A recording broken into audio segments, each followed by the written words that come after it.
चलो last lecture we got ended at communism.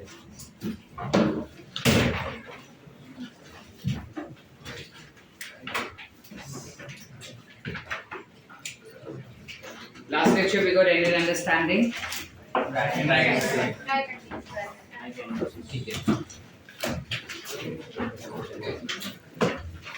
Let us go ahead and understand about metaphase 1.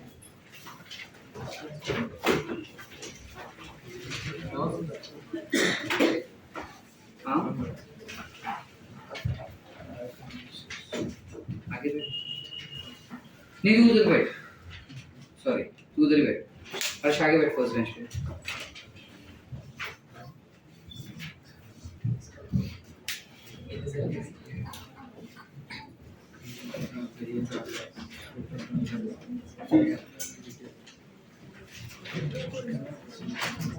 When we talk about metaphase 1, इसमें basically क्या होता है metaphase 1 और metaphase which is mitosis वाला metaphase दोनों same होते हैं, no differences that meaning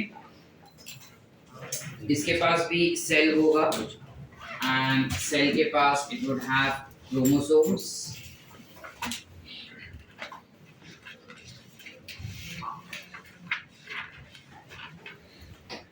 इसका सेंट्रल एक्सिस और माइटोसिस का सेंट्रल एक्सिस अलग अलग होता है, ठीक है। इसका जो सेंट्रल एक्सिस है ना दैट इज इसका जो सेंट्रल एक्सिस रहता है वो हॉरिजॉन्टल होता है। माइटोसिस में मेटाफेज का जो सेंट्रल एक्सिस था वो सीधा था, तो दोनों के सेंट्रल एक्सिस थोड़े अलग हो जाते हैं। होता अभी भी ये इक्वेटोरियल प्लेट पर ही है, होता अभी भी ये मेटाफेसिक प्लेट पर ही है, ठीक है। जस्ट दैट वो वर्टिकल हुआ करता था, ये हॉरिजॉन्टल होगा। Are we clear? You will have something called as centriole which is present. Centriole आगे बढ़ेगा and it will attach at what region? Kinetopode. Very good. It will attach at the kinetopode. That's it. This is your metaphase 1. जो अपन mitosis में पढ़े थे वही से, कोई difference? समझा? Next we jump for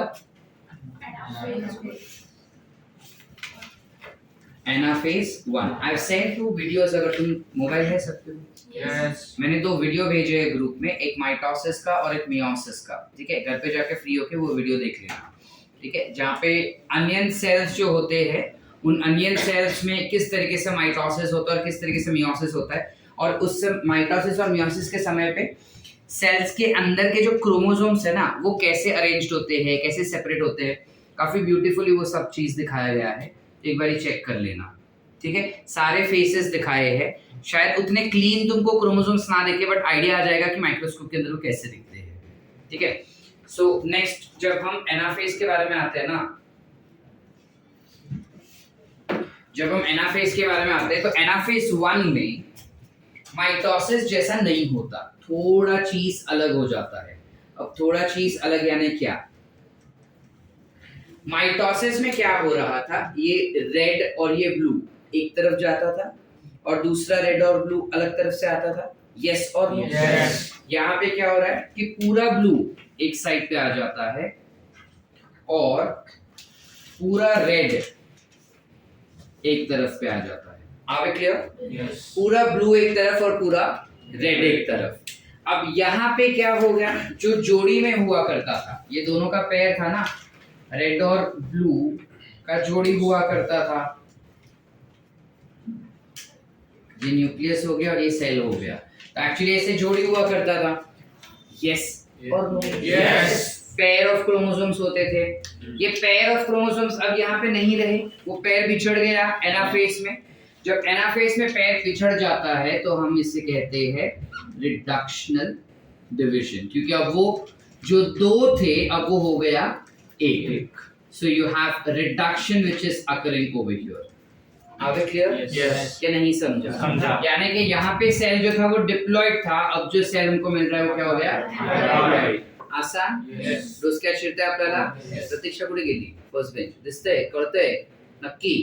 तुमको जो भी टर्म्स नहीं समझते, जैसे हम स्पेसिफिकली स्पीकिंग फॉर करता हूँ 2 minute. This is I am specifically speaking for those people जो सेमी इंग्लिश मीडियम से आए हैं, काफी टर्म्स ऐसे हो सकते हैं जो तुमको नहीं सुने हैं तुमने, ये डिफिकल्ट होते हैं, पूछ लिया करो क्लास में कि सर इसका मतलब क्या होता है करके, ठीक है। एनाफेज में एग्जैक्टली क्या हो रहा है, क्रोमोसोम्स एक दूसरे की तरफ मतलब क्रोमोसोम्स जब ऑपोजिट एंड पे जा रहे हैं, लेकिन मेटाफेज में क्या हो रहा था, जो सिस्टर क्रोमैटिड्स थे वो टूट के जा रहे थे। यहाँ पे होमोलोगस क्रोमोसोम्स सेपरेट हो रहे हैं। कौन हो रहा है? Homologous chromosomes are getting separated. अब जब होमोलोगस क्रोमोसोम सेपरेट हो रहा है, अब होमोलोगस क्रोमोसोम्स क्या थे, याद है हमने बताया था कि एक रहेगा जिसका आई कलर और फिर दूसरा एक उसका जोड़ीदार रहेगा जिसके पास भी आई कलर रहेगा, फिर इसका एक जोड़ीदार, इसका एक जेरोक्स कॉपी। याद आ रहा है? याद है जेरोक्स कॉपी। अब माइटोसिस के समय पे क्या हो रहा था कि ये जेरोक्स कॉपीज सेपरेट हो रहे थे, है ना। यहाँ पे क्या हो रहा है कि जेरोक्स कॉपीज सेपरेट नहीं हो रहा, पूरा एक बुकलेट सेपरेट हो रहा है। मीनिंग लेट्स से सपोज मेरे पास प्रारंभ का कोई नोट्स है, ठीक है, और मेरे पास किसी दूसरे का एक प्रॉपर नोट्स है, ठीक है। अब लेट्स से मेरे पास एक एनसीईआरटी का 11th स्टैंडर्ड है, ठीक है, और वही पब्लिकेशन का दूसरा एक और एनसीईआरटी है जिसमें थोड़ा वेरिएशन है। लेट्स से एक जो है वो 1992 का वर्जन है और एक जो है वो 22 का वर्जन है, एक 10 साल पुराना और एक नया है, समझा। अब 10 साल पुराना और नया मिलके जोड़ी तो सेम है ना, कंटेंट भी सेम ही है, चैप्टर सेम है, चैप्टर के अंदर के कुछ इंफॉर्मेशन अलग अलग हो सकते हैं, बाकी चैप्टर सब सेम है। समझ रहे? अब मैंने क्या किया, मुझको ना गौरव बोलता है कि सर मेरे को दोनों का ना एक एक कॉपी चाहिए करके। अब मेरे पास एक कॉपी है ही नहीं, तो मैंने क्या किया, दोनों का जेरोक्स लिया। अब मैं जेरोक्स लिया दोनों का, माइटोसिस में मैंने क्या किया था, गौरव को वो दोनों जेरोक्स दे दिए थे, समझा। ओरिजिनल मेरे पास रखा था, ओरिजिनल 92 और 22 का वर्जन मेरे पास रखा था और जेरोक्स का वर्जन उसको दे दिया। मेरे पास 2 बुक थी, अभी भी 2 बुक है, दोनों का एक एक कॉपी है, उसके पास भी दोनों का एक एक कॉपी हुआ, हम दोनों सेम लेवल पे क्योंकि हम दोनों के पास सेम कंटेंट है। अब मियोसिस में यहाँ पे क्या हुआ, 92 का जेरोक्स लिया, 22 का जेरोक्स लिया, ओरिजिनल जेरोक्स। अब मैंने क्या किया, यहाँ पे गौरव को पूरा 22 दे दिया, 92 मेरे पास रखा, ओरिजिनल भी और जेरोक्स भी। Are we on same page? उसके पास एक बुक नहीं है, मेरे पास एक बुक नहीं है, जेरोक्स का मैं क्या अच्छा डालूंगा? समझ रहे हैं कि नहीं समझ रहे हैं? तो यहाँ पे वही चीज हुआ। तो मेरे पास जो टोटल 2 बुक थी, अब मैं क्या बोलूंगा, मेरे पास एक ही बुक है। समझ रहे हैं कि नहीं? एक बुक का 2 कॉपी है मेरे पास, यहाँ पे भी एक बुक का 2 कॉपी है, तो टोटल नंबर जो था वो हाफ हो गया। कहते हैं कि नाही कळलं? सिद्धायनी नक्की हाफ हो गया total number of chromosome. So homologous chromosomes जो है they get separated because of which total number of chromosomes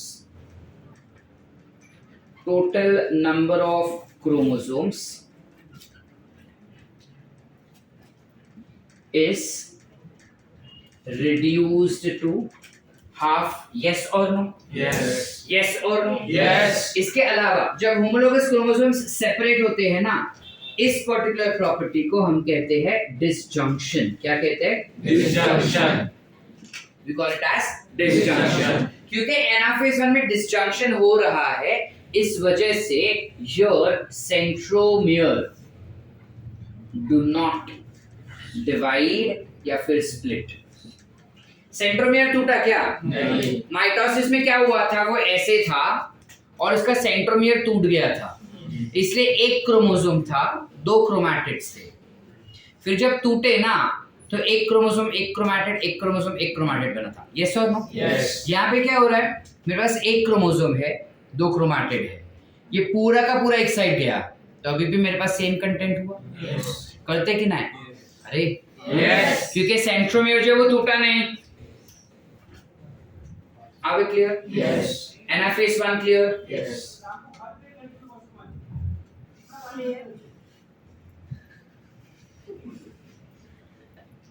समझा क्या? तो हाँ ना बोलने में क्या प्रॉब्लम है? चलो आगे। दिनार सारा क्लियर है? चलो let's go for the next which is telophase 1। ये भी सेम होगा, एक क्रोमोसोम एक सेल हो गया, सेल के आसपास न्यूक्लियस बन जाएगा, यहाँ पे सेंट्रियोल जो आना चाहिए था वो सेंट्रियोल भी आ गया। अब न्यूक्लियस के अंदर एक लाल वाला क्रोमोसोम आ गया और एक ब्लू वाला क्रोमोसोम, बराबर है। तो इनकम्प्लीट हो गया ना ये चीज, यस और नो?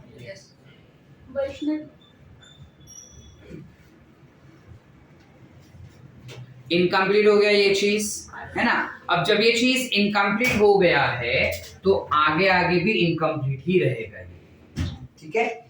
रेड और ब्लू होना चाहिए था, इसलिए yes. सिर्फ रेड और सिर्फ ब्लू है, हाफ हो गया, अब ये थ्रू आउट हाफ ही रहेगा, ठीक है। आगे क्या हो रहा है वो देखते हैं। टेलोफेज के बाद क्या आता है?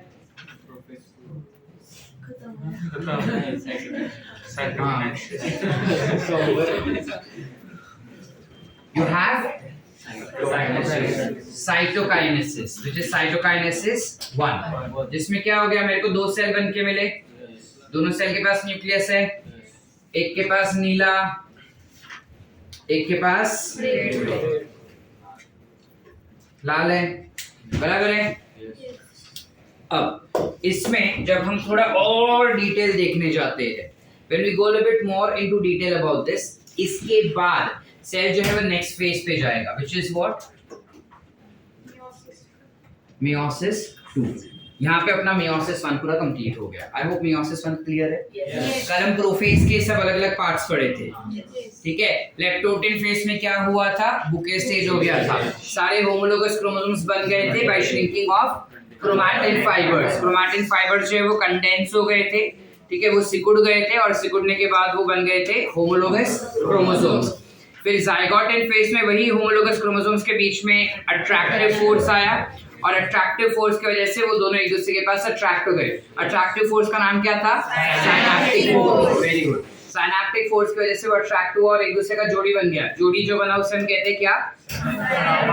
The process is called as synapse, but जोड़ी को कोई क्या कहेगा? बाइवैलेंट क्रोमोसोम्स या फिर, ठीक है। अब फिर हम आते थे नेक्स्ट उसमें, which is पैचिलिन फेज, जिसमें वो होमोलोगस क्रोमोसोम एक दूसरे के ऊपर क्रॉसिंग ओवर कर चुके हैं। होमोलोगस क्रोमोसोम्स के सिस्टर क्रोमैटिड्स या non sister? Non sister chromatids of homologous chromosomes entangle each other and they are responsible to go for genetic exchange करते हैं वो। The point at which they are in contact is called as chiasma, plural में chiasma, ठीक है। उसके बाद with the help of enzyme recombinase DNA separate हो जाता है और दोनों क्रोमोसोम्स के पास चला जाता है। जब दोनों क्रोमोसोम्स के पास रिकॉम्बिनेंट डीएनए आ गया तो साइनैप्टिक फोर्स जो है वो खत्म हो जाता है। ये कौन से फेज में हुआ खत्म? डिप्लोटिन फेज में। डिप्लोटिन फेज में साइनैप्टिक फोर्स खत्म हो गया तो जो दो होमोलोगस क्रोमोसोम्स है वो एक दूसरे को रिपेल करना शुरू किए, न्यूक्लियर मेम्ब्रेन डिसअपीयर होना शुरू हुआ, ठीक है। उसके बाद आया हम डाइकाइनेसिस में, जहां पे nuclear membrane, nucleolus, endoplasmic reticulum, Golgi apparatus सब चला गया, ठीक है। और जो क्रोमोसोम्स में कायस्माटा था वो धीरे धीरे करके टर्मिनल एंड पे आ गया, ठीक है। उसके बाद हम देखें कि मेटाफेज में वो एक दूसरे के सेंटर पे अलाइन हो गए, पूरी तरह से सेपरेट हो गए क्रोमोसोम्स और सेंटर पे अलाइन हो गए। एंड एनाफेज में होमोलोगस क्रोमोसोम सेपरेट हो गया। टेलोफेज में जो नॉर्मल होता है वैसे न्यूक्लियस वापस बना, साइटोकाइनेसिस में टूट गया। टूटने के बाद यहाँ पे खत्म नहीं होता, मियोसिस 2 भी होता है। तो अब हम मियोसिस 2 देख रहे हैं, यहाँ तक क्लियर है? yes. चलो आगे। मियोसिस 2 में क्या हो रहा है? मियोसिस 2 में यू हैव सबसे पहले प्रोफेज 2। प्रोफेज 2 में क्या हो रहा है? हमारे पास दो सेल्स है कि नहीं? दोनों सेल्स के अंदर न्यूक्लियस जो है वो गायब हो जाएगा। न्यूक्लियस गायब हो जाएगा तो बचेगा सिर्फ क्रोमोसोम्स जो कंप्लीटली कंडेंस्ड फॉर्म में दिखाई देगा अपने को। यस और नो? यस। फिर आएगा मेटाफेज, which is मेटाफेज 2, जहाँ पे क्या हो गया? सेल है हमारे पास सेंट्रियोल जो है वो आ चुके हैं पोल्स पे ऑलरेडी और वो क्रोमोसोम्स बनाना भी शुरू कर चुके थे। यस और नो? यस। सो ये बन गए स्पिंडल फाइबर्स।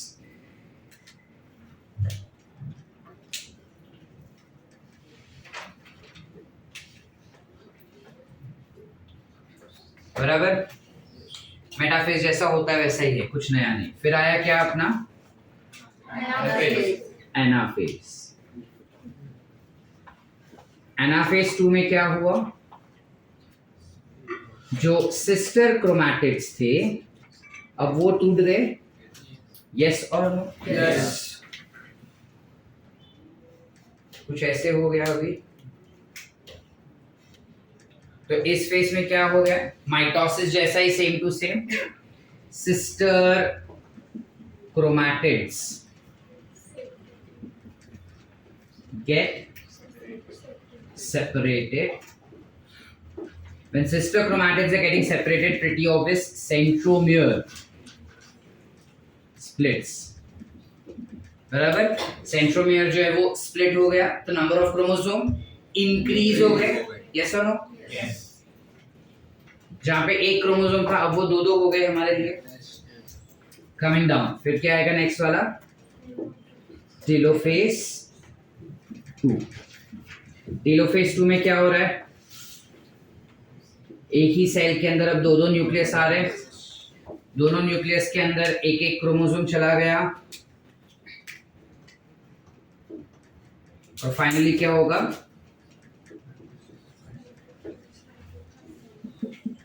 साइटोकाइनेसिस, जिसमें हमको मिलेंगे 4 सेल। चारों सेल के पास न्यूक्लियस होगा और चारों सेल के न्यूक्लियस के पास हो रहे हैं अलग अलग टाइप के chromosomes. Can you see that? तो ये शुरू हुआ था हैप्लॉइड फॉर्म में, क्योंकि ये भी हैप्लॉइड था, क्योंकि ये हैप्लॉइड यहाँ पे हो गया, ये भी हैप्लॉइड हो गया, ये यहाँ पे भी हैप्लॉइड था, ये यहाँ पे भी हैप्लॉइड था, ये यहाँ पे भी हैप्लॉइड था, और जो सेल्स अभी बन के मिले हैं वो भी सारे क्या होंगे, are we clear? So one mother cell gave rise to 4 daughter cells. This mother cell was what?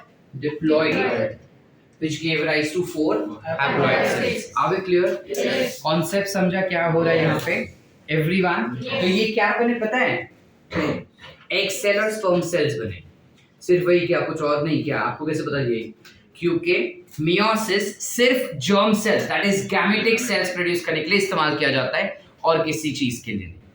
Meiosis सिर्फ गैमेट प्रोडक्शन में इस्तेमाल होता है। गैमेट क्या असतं? स्पर्म सेल आणि एग सेल।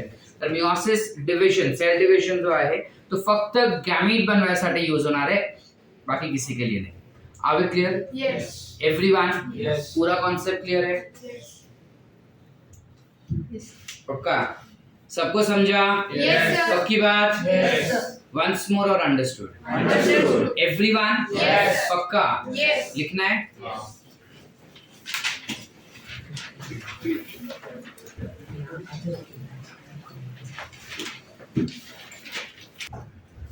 चलो एक पॉइंट अपना थोड़ा बाकी है, हम वो कर ले। जब सेल डिवाइड होता है ना, यहाँ पे 2 बार ही डिवाइड हो रहा है सेल। अब जनरली क्या होता है, ये हुआ हमारा सेल साइकिल जिसको हम 2 पार्ट में डिवाइड किए, इंटरफेस एंड एमफेस, बरोबर कि नहीं? मैं यस बोल दूं तुम्हारी जगह पे? यस। Thank you.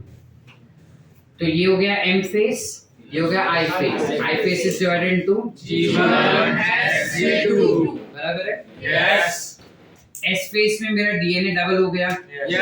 यहाँ पे न्यूट्रिएंट बनाए, यहाँ पे न्यूट्रिएंट बनाए। Yes. M phase is only divided into meiosis 1 and meiosis 2, बराबर है? Yes. हो कि नहीं? यस। अब जनरली मियोसिस 1 और मियोसिस 2 को करने के लिए जो भी अपने को न्यूट्रिएंट्स चाहिए वो सारे G2 में बन जाते हैं, रेडी रहते हैं। मतलब G2 को पता है कि मेरे को इतना लंबा तक चलना है तो मुझे इतना खाना तो चाहिए। जैसे फॉर एग्जांपल अगर हम बाहर कहीं घूमने जा रहे हैं तो हमको पता है कि अगर 4 दिन घूमने जा रहे हैं तो हमको 4 दिन के कम से कम 4 जोड़ी कपड़े तो लेकर ही जाएंगे, बराबर? क्योंकि हमको पता है। लेकिन अगर वहीं पे हम 15 दिन के लिए घूमने जा रहे हैं तो ऑब्वियसली हम 15 दिन का कपड़े लेके जाएंगे, 4 दिन के तो लेके नहीं जाएंगे। यस और नो? यस। लाइकवाइज इसको पता है कि इतना लंबा चीज करना है तो इतना तो न्यूट्रिएंट्स चाहिए। कभी कभार क्या होता है कि हम चलो घूमने गए केरला, बारिश का सीजन चल रहा है, अब केरला में बारिश आया, हमारे 2 कपड़े भीग गए, तो जो 15 दिन के लिए गए थे और 15 दिन का कपड़ा था अब वो शॉर्टेज हो जाएगा। यस। लेट्स से वो 10 दिन के लिए बच गए, बाकी सारे भीग गए और भीगे हुए सूखे नहीं, तो बाकी का 5 दिन क्या करेंगे हम? ठीक है, वही रिपीट पहनेंगे। नहीं, हम थोड़ा ऐसा फेमस सेलिब्रिटी हो गए, ठीक है, टिकटॉकर्स, तो in that case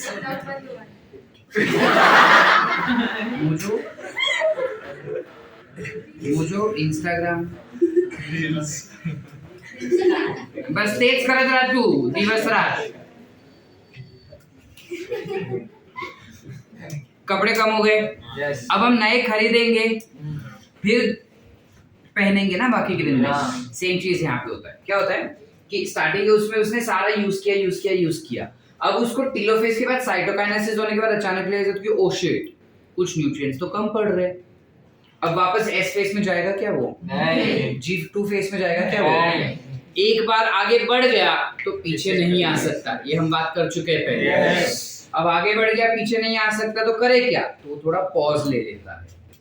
inter cytokinesis और प्रोफेज के बीच में एक थोड़ा सा गैप ले लेता है वो, which is called as interkinesis. काय म्हणतात? इंटरकाइनेसिस. अब इंटरकाइनेसिस, इंटर मतलब बीच में, काइनेसिस यानी टूटना.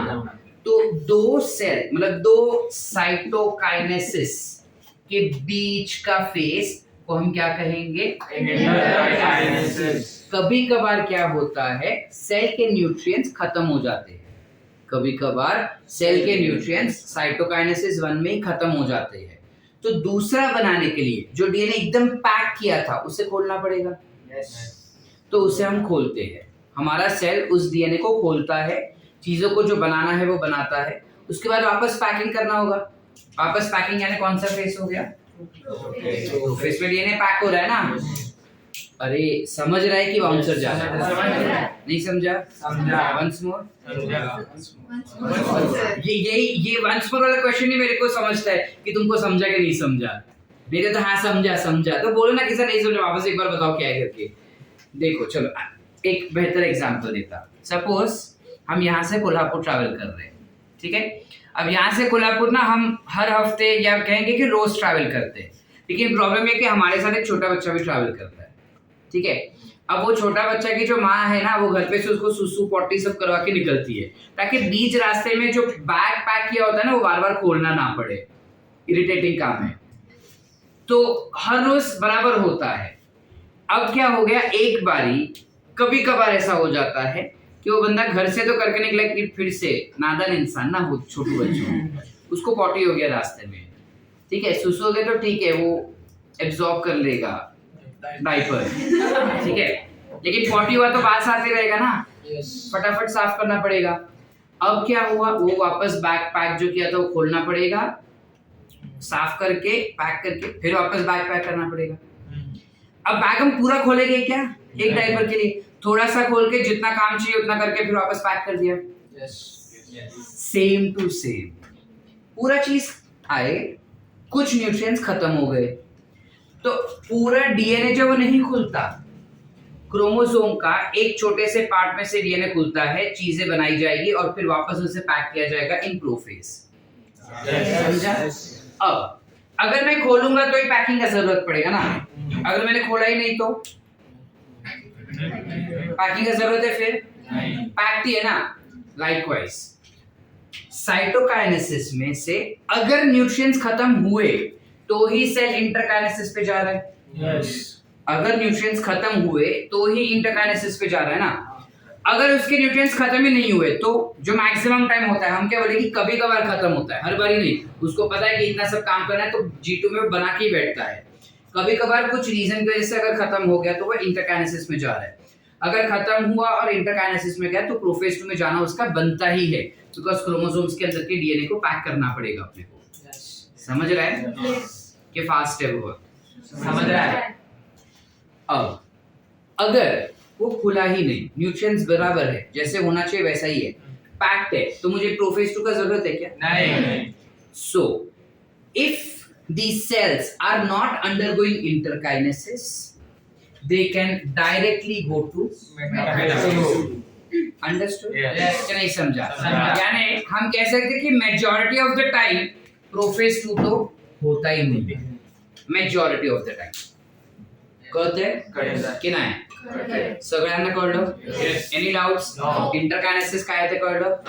It is a small short inactive face ह्याला आपण रेस्टिंग फेज सुद्धा म्हणतात काही वेळी, जेव्हा सेल रेस्ट करतोय. अब उसमें क्वेश्चन पूछा जाता है does cell synthesise nutrients during this phase, तो आंसर आएगा नो. क्यों? आपने तो बोला क्यों न्यूट्रिएंट्स बनाते हैं सर, आप नो क्यों बोल रहे हैं? बिकॉज माइक्रोस्कोप के अंदर हमको नहीं दिखता कि वो कुछ बना रहे, तो साइंटिस्ट बोलते हैं कुछ नहीं होता उधर. एनसीईआरटी कुछ बोलता ही नहीं इसके बारे में, नो कमेंट्स करके खड़ा है. ठीक है, इसलिए जब हमारा टेस्ट में या नीट में आया कि रेस्टिंग फेज में कुछ न्यूट्रिएंट्स बनता है क्या, तो हम बोलेंगे नो. ठीक है, we will say no, there are no nutrients formed over there. Clear है? Yes. Any doubts? No. Concept sort? Yes. लिखे? Yes. चलो क्विकली. क्या हुआ?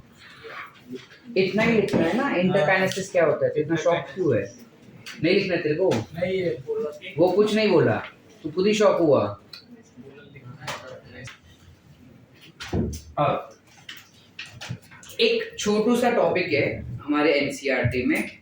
एक तो पहले सिग्निफिकेंस ऑफ मियोसिस.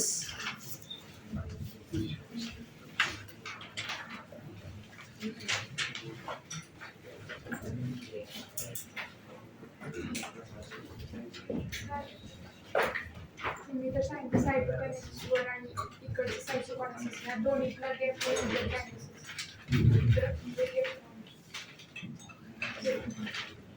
ये तेरे को समझा क्या बोली? वो गैप को इंटरकाइनेसिस कहते हैं. उधर तक मेरे को समझा, बाद में तो क्या कुछ वो नहीं समझा. दोन सायटोकायनेसिस गॅप मधलेला तुम्ही इंटरकायनेसिस. बरोबर. हां. मेटाफेज एनाफेज टेलोफेज हे तर होणारच. नाही तसं नाही. तुझं सेल सायकल कंप्लीट संपतं कुठे? सायटोकायनेसिस. सायटोकायनेसिसला. म्हणजे 2 वेळा आपल्याला कायनेसिस होतंय ना काहीतरी.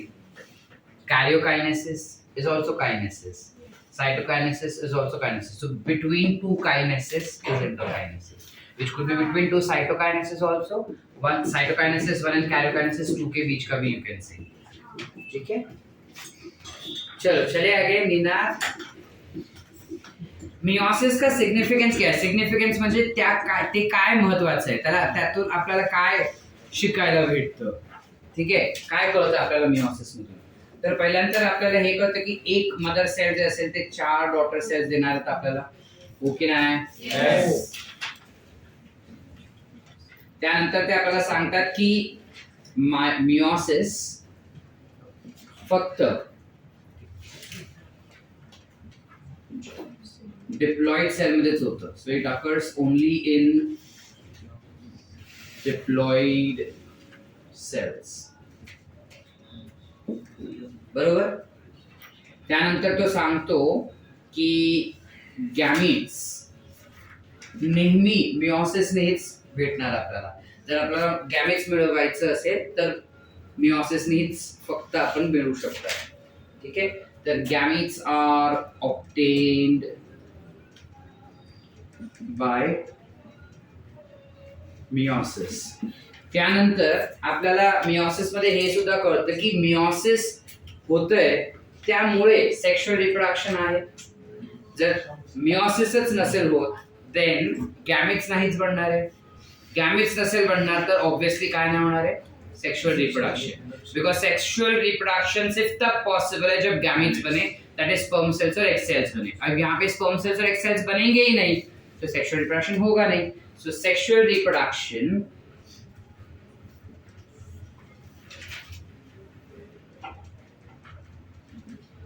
is possible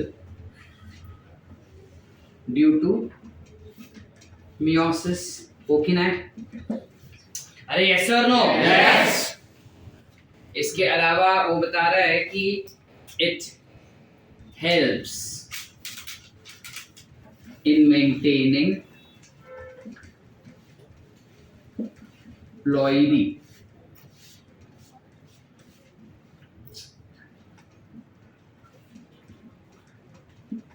of cells. आता प्लॉइडी ऑफ सेल्स किंवा प्लॉइडी ऑफ ऑर्गॅनिझम म्हणजे काय? अब देखो, अगर हमारे अंदर मियोसिस नहीं होता, हमको पता है कि हम डिप्लॉइड है, हमारे मम्मी पापा डिप्लॉइड है. इमेजिन अगर मियोसिस नहीं होता तो मम्मी का 46 क्रोमोसोम्स आते हैं हमारे पास, पापा के 46 के 46 आते, हमारे बॉडी के अंदर 92 क्रोमोसोम्स हो जाते। हमारा जो पार्टनर रहेगा, हमारा 92 उसका 92 मिला के 184 होते हमारे जो बच्चे बनते। वो बच्चे और उसकी जो वाइफ या उसका जो हस्बैंड रहेगा वो 184 प्लस 184 वो और ज्यादा हो जाता था। ये बढ़ते जाता था ना, बट ऐसा हुआ क्या? नहीं। हम सब डिप्लॉयड ही रहते हैं, यानी कि सेल के अंदर का टोटल नंबर ऑफ क्रोमोसोम्स जिसे हम कहते हैं ploidy, total number of chromosome जिसे हम कहते हैं प्लॉइडी, हमेशा कांस्टेंट रहता है। क्यों कांस्टेंट रह पा रहा है? बिकॉज मियोसिस की वजह से गैमेट्स बनते हैं जो हमेशा हैप्लॉइड होते हैं। Are we clear? Yes. Did we understand? Yes. ये हो गया सिग्निफिकेंस ऑफ मियोसिस। कोई डाउट्स है? No. चलो आगे। हाँ Yes. बोलो। सर वो थोड़े ये मतलब ये रहता है ना, स्पर्म्स कम ज्यादा रहता है कम रहता है, वो किस वजह से होता है? स्पर्म काउंट ज्यादा या कम हार्मोन पे होता है। जैसे जैसे hormones production of sperm is under the control of hormones. You have a hormone called as testosterone. You have a hormone called as LH and FSH. ठीक है, तो LH, FSH, testosterone are three hormones which are the deciding factor of the total number of sperm cells to be produced in your body. इनके level जितने high रहेंगे sperm cells उतने ज्यादा बनेंगे, इनका लेवल जितना कम रहेगा स्पर्म सेल्स उतना कम रहेगा। ठीक है, चलो आगे। एक इंपॉर्टेंट क्वेश्चन है, इतना सारा हमने देखा कि सेल्स डिवाइड होता है, सेल्स डिवाइड होता है, ऐसे डिवाइड हुआ, वैसे डिवाइड हुआ, इस मेथड से डिवाइड हुआ, उस मेथड से डिवाइड हुआ। क्वेश्चन है कि सेल्स डिवाइड ही क्यों हुआ? ठीक है, उसको कैसे पता चलता है कि मुझे अब डिवाइड होना है? How does cell get to know that now I have to divide? What are the reasons for cell to divide? So when we talk about why cells get divided, yeah, reasons for cell division. When you talk about reasons of cell division, सबसे पहला reason ये है कि cells nucleus and cytoplasm ratio gets disturbed. ज्याला आपण म्हणतात nucleo cytoplasmic ratio. अब इसका मतलब नहीं समझा सर, आप क्या बोल रहे? कुछ नहीं समझा। देखो, नॉर्मली ये हमारा सेल है, ठीक है। अब ये सेल आसपास के सराउंडिंग से न्यूट्रिएंट्स ले रहा है, ठीक है। जेव्हा तो न्यूट्रिएंट्स घेतो म्हणजे तो हायड्रोकार्बन कंपाउंड्स घेतोय, ऑर्गॅनिक कंपाउंड्स घेतोय। आता तो घेत जाणार तर सेलचं साईज इन्क्रीज होणार ना। आता सेलचं साईज इन्क्रीज होतं, डज दॅट मीन कि सेलचं न्यूक्लियसचा साईज सुद्धा इन्क्रीज होणार? No, nucleus size does not increase. तो ये सेल जो है वो आगे जाके कुछ ऐसा बन जाता है। न्यूक्लियस का साइज उतना का उतना, साइटोप्लाज्म इतना बड़ा। ये काम कर पाएगा क्या उतना अच्छे से? समझ रहे कि नहीं समझ रहे? जैसे फॉर एग्जांपल ये अपना क्लासरूम है, इसमें लेट्स से तुम 30 बच्चे बैठे हो, 35-30 बच्चे बैठे यहाँ पे। अब अगर यहाँ पे मैं 1500 कैपेसिटी वाला ऑडिटोरियम ले लूं और तुमको बोलूं कि चलो तुमको लेक्चर में आना है 35 बच्चों को ही, तो तुम रैंडमली कहीं पे भी बैठोगे ना। अब जब रैंडमली कहीं पे भी बैठ रहे हो तो मेरा कंट्रोल रहेगा क्या तुम्हारे पे? नहीं। Can I control each and every one of you?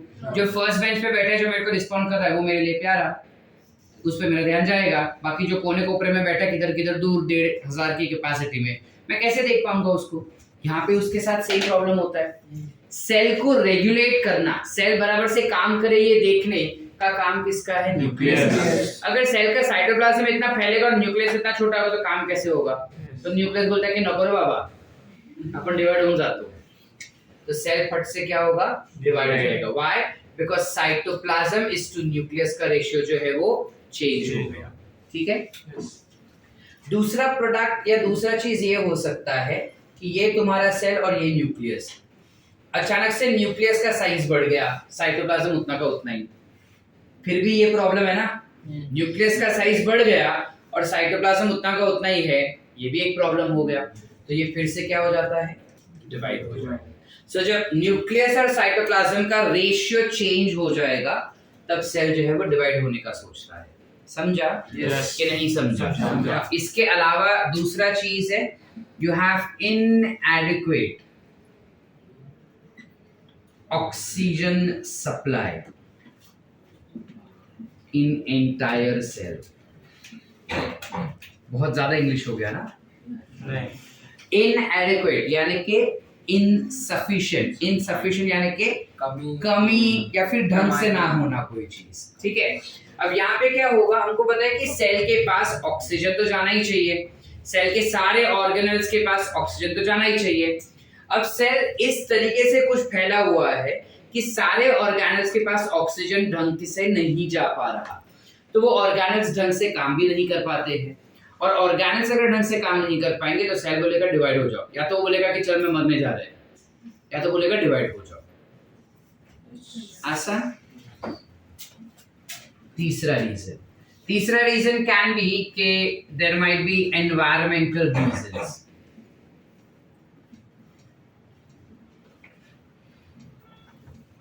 Environmental reasons क्या हो सकते हैं? जब कभी भी एनवायरमेंट में कुछ चेंजेस आता है, तुम्हारे इंटरनल एनवायरमेंट हो या एक्सटर्नल एनवायरमेंट हो, एक्सटर्नल एनवायरमेंट ज्यादा बेहतरीन तरीके से समझेगा, तो पहले मैं उसका एग्जांपल दे देता हूँ। लेट्स से कि तुम भाग रहे थे, भागते भागते गिर गए, प्रभास को देख रही थी, गिर गई, ठीक है। अब जब वो गिर गई तो छिल गया ना, तो कुछ केमिकल्स रिलीज होगा उसके सेल्स के आसपास, यस और नो, जो बताएगा कि आसपास का एनवायरनमेंट चेंज हो गया, सब एसिड हो गया है और सब टूट के बिखर गया है, चलो अब तुम डिवाइड हो जाओ और वापस से जो टूटा हुआ चीज है उसको सील करो, यस और नो। ये एक्सटर्नल एनवायरमेंटल फीचर्स ही हुआ ना, हो कि ना है। तो जो केमिकल्स सिक्रीट होते हैं वो बहुत सारे अलग अलग टाइप के केमिकल सिक्रीट हो सकते हैं। अब सब केमिकल्स को तो हम याद नहीं रख पाएंगे, छोटे हैं अभी, हम मेडिकल में याद रखेंगे ना, अभी तो हम छोटे हैं। तो वो सारे केमिकल्स को इकट्ठा एक टर्म दिया है, व्हिच इज माइटोजेंस। नहीं समझे? जब कभी भी हमारे बॉडी में सेल्स को डिवाइड करवाना होगा तो कुछ केमिकल्स आते हैं और सेल को बोलते हैं कि अब डिवाइड हो जाए, बहुत ही अर्जेंटली जरूरत है सेल्स का। तो वो जो सेट ऑफ केमिकल्स है ना, ग्रुप ऑफ केमिकल्स, अलग अलग केमिकल्स, उन सबका नाम याद ना रखते हुए उन सबको एक ही कॉमन नाम दिया है हमने, व्हिच इज माइटोजेंस। यानी mitogens are group of chemicals which will start cell division, which will initiate cell division, which will induce cell division. Are we clear? Yes. करते हैं? Yes. सब पुढे तर माइटोजेंस काय करता है? Cell division. तो मैंने सीक्वेंस भी तुमको वैसे ही दिया कि एनवायरनमेंट में कुछ बदलाव आता है जो माइटोजेन को एक्टिवेट करता है, माइटोजेन सेल डिविजन करवाता है। Are we clear? Yes. समझ रहे हैं? Yes. कि नहीं समझा? Are we clear? Yes. ठीक है। इसके अलावा सेल डिवीजन क्यों होता है? Obviously for growth and development, ठीक है। हमारे बॉडी के अंदर, लेकिन ये इसी का एक पार्ट हो जाएगा, हमारे बॉडी के अंदर लेट्स से ब्लड फ्लो होता है ब्लड वेसल्स के थ्रू। अब ब्लड के अंदर तो कितने सारे अलग अलग केमिकल्स होंगे ना, कभी कभी एसिडिक केमिकल्स होते हैं, कभी कभी बेसिक केमिकल्स होते हैं। इन केमिकल्स की वजह से ब्लड वेसल्स का जो अंदर के सेल्स होते हैं ना, जिसे हम कहते हैं डैश सेल्स, बताओ जरा। ब्लड वेसल्स के अंदर, हाँ, कौन सा सेल है? एंडोथेलियम। हाँ, कुछ याद आ रहा है? ऐसे ब्लड वेसल बताया था, ये ऐसा याद आ रहा है? Yes. मुबीन सर का फर्स्ट या सेकंड लेक्चर था ये, एंडोथेलियल सेल्स, ठीक है। तो क्या होता है कि वो सारे केमिकल्स जाने की वजह से ना एंडोथेलियल सेल्स जो रहेंगे वो सारे टूट जाते हैं या फट जाते हैं, और ये रेगुलरली होता है अपने बॉडी में। जब वो टूट रहे, फट रहे, तो उसको फटाफट वापस से रिप्लेस करना बनता है। तो रिप्लेस करने के लिए भी क्या हो जाएगा? माइटोजेंस एक्टिवेट होंगे। Yes. Understood? Yes. So growth, development and repair, इनके लिए you will have cell division negative. Are we clear up till here? Yes. Everyone? Yes. Any doubts? No. पक्की बात? Yes. एक टाइप का सेल डिवीजन अपना और भी बाकी है, ये लिखोगे पहले और फिर बताओ, ये बता दो। चलो ठीक है। एक टाइप का सेल डिवीजन होता है जिसे हम कहते हैं अमाइटोसिस। You have something called as अमाइटोसिस, जो तुम्हारे मॉड्यूल में दिया है, एनसीईआरटी में भी एक पैराग्राफ में दिया है, आसान है। अमाइटोसिस is nothing but binary fission. इसका दूसरा नाम है बाइनरी फिशन। क्योंकि अब हम माइटोसिस पढ़ चुके हैं। हाँ, तुम पहले वो कर लो, घुमा के देख लो कि किधर है, फिर मैं बताता हूँ। तसल्ली कर लो कि सर बोले वो एक्चुअली है या नहीं। हो गया तसल्ली? देख लिए? नहीं देखिए, देख लो कहीं सर झूठ ना बोल रहे हो, वो ज्यादा इंपॉर्टेंट है चेक करना अपने लिए। तू कुछ नहीं कर रहा था ना, तू बैठे बैठे देख रहा था कि वो क्या घुमा रहा है ना। Better be when we talk about amitosis and binary fission या binary fission, हमको पता है बाइनरी फिशन क्या होता है, वही अमाइटोसिस होता है। लेकिन अब तक हम बचपन तक यही सुने कि बाइनरी फिशन यानी बीच में से टूट जाता है और दो बनते हैं बस। थोड़ा ज्यादा देखते हैं इसके बारे में। ये एक सेल होता है जिसमें न्यूक्लियस होगा। न्यूक्लियस का साइज इंक्रीज होगा, न्यूक्लियर का मेम्ब्रेन नहीं टूटेगा। न्यूक्लियस का साइज बढ़ने की वजह से सेल का साइज भी बढ़ेगा। धीरे धीरे करके फरोइंग चालू होता है। अब हमको पता है फरोइंग क्या होता है। न्यूक्लियर मेम्ब्रेन अभी भी नहीं टूटा, फरोइंग बढ़ते जाता है और अल्टीमेटली अपने को दो सेल बन के मिल जाते हैं बिना न्यूक्लियस की गायब हुए। ये हो गया तुम्हारा अमाइटोसिस, खत्म। इतने बस इतना ही है। अमाइटोसिस इतना सा ही है और कुछ नहीं है। ठीक है, तो क्या इसमें पढ़ना था हमको? अमाइटोसिस क्यों बोला? क्योंकि होता सारा सब कुछ माइटोसिस जैसा ही है, लेकिन कुछ कुछ चीजें माइटोसिस जैसी नहीं हो रही। क्या है वो चीज? न्यूक्लियर मेम्ब्रेन नहीं गायब हुआ, क्रोमोसोम्स का पुलिंग इफेक्ट हमको दिखाई नहीं दिया, लेकिन दो सेल्स बन के मिले ना, one mother cell, two daughter cell, so amitosis. Total number of chromosomes will be equal क्या? No, total number of chromosomes will not be equal, because ये अंदाजे से तोड़ रहा है। अपन जब पत्ते खेलते हैं लोग, तब देखो ऐसा ऐसा उठा के सीधा रख देते हैं, ये इक्वल होगा। हम ऐसा रख देते हैं साइड में कि वो इक्वल होगा, लेकिन पता नहीं ना, अपने को तो अंदाजा था कि इक्वल होगा। सेम चीज। Are we clear? Yes. Did you understand? Yes. इस टाइप का डिवीजन किस में होता है सर? अमीबा सुना है?